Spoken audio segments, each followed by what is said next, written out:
পশ্চিমবাংলায় যে কয়েকটা সংগঠনের নাম বলেন, ভারত সেবা সংঘের নাম আগে আসবে, আসবে রামকৃষ্ণ মিশনের নাম, আসবে ইসকনের নাম।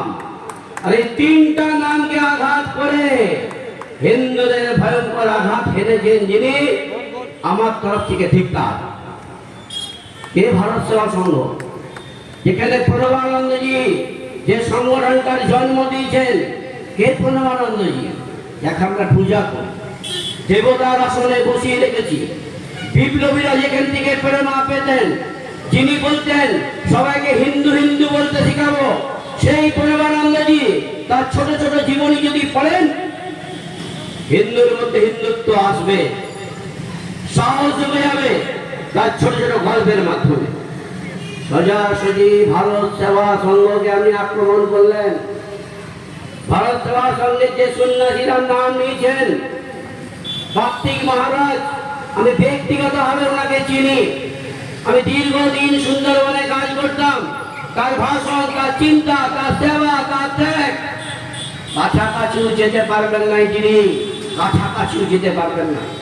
যে ভারত সেবা সংঘকে আমি সামনে কাঠগড়ায় দাঁড় করেছেন, সেই গঙ্গাসাগর মেলায় যখন আপনি যাবেন, হাজার হাজার স্বেচ্ছাসেবক মানুষের সেবার জন্য দিন রাত এক করে দিচ্ছে।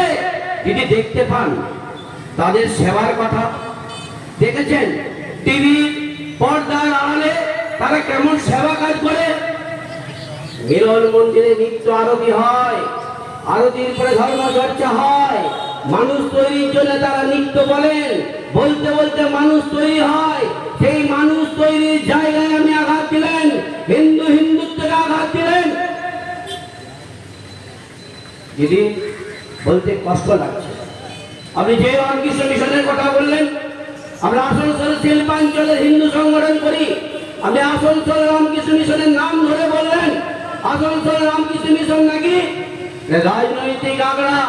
দিদি আপনি জেনে গেলেন কলকাতায় বসে, আমরা আসানসোলে দিন রাত সংগঠন করি। আমরা বুঝতে পারলাম না এটা কোন খেলা খেললেন দিদি। রামকৃষ্ণ মিশনকে আপনি আক্রমণ করলেন।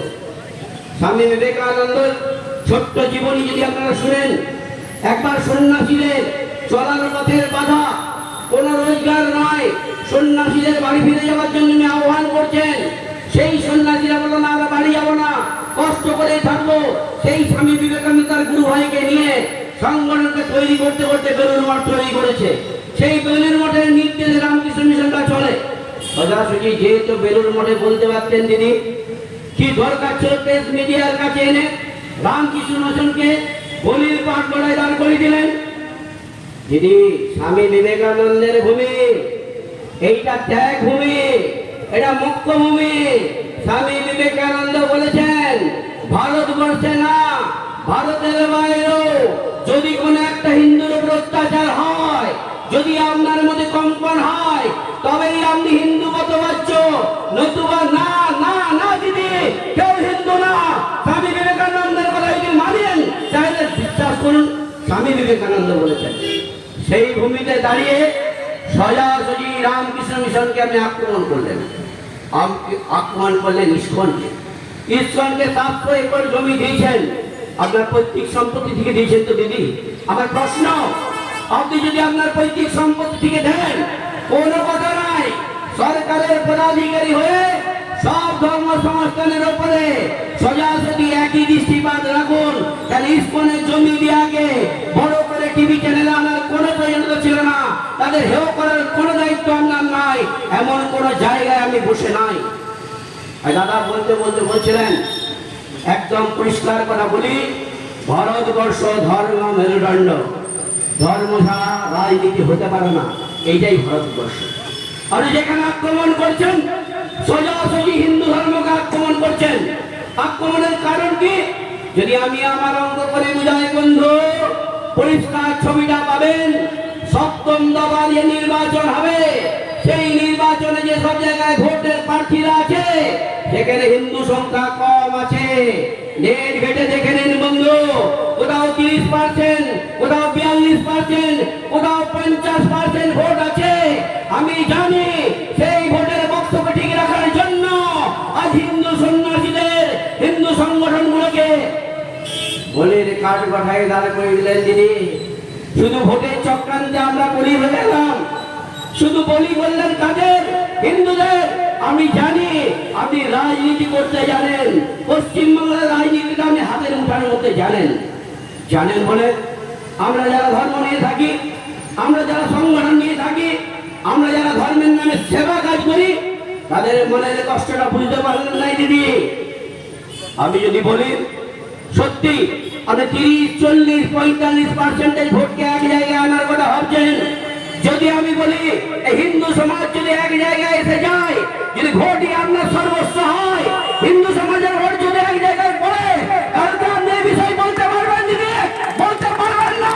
আপনি পরিবর্তন করবেন, নিজেকে পরিবর্তন করবেন দিদি। আমি জানি যে ভাষায় বুঝে দিদি, তাকে সে ভাষাতেই বোঝাতে হয়। যে খেলা খেলে দিদি, তাদের সাথে সে খেলাই খেলতে হয়। তাই প্রয়োজন হয়েছে পশ্চিম বাংলায় হিন্দু সমস্ত সংগঠনকে এক জায়গায় আসায়। আর এক জায়গায় আসার ফলে পুরনো ইতিহাস আর মনে করতে হবে না দিদি। এই বাংলা আর ওই বাংলা ছিল স্বাধীনতার পীঠস্থান। কেন চলে গেল ওই বাংলাদেশটা দিদি? প্রশ্ন করুন নিজের মনকে। 1947 সালে, 1946 সালের দাঙ্গা, সেই ভয়ঙ্কর দাঙ্গায় বাংলাদেশ থেকে লক্ষ লক্ষ হিন্দু তার মা বোনের ইজ্জত বাঁচানোর জন্য, ধর্ম বাঁচানোর জন্য ভাইয়েরা ভয়ে মায়েরা ভয়ে পালিয়ে এসছে কিনা দিদি? এই প্রশ্ন আমার থাকলো, যদি থাকে দিদি, তাদের জন্য সে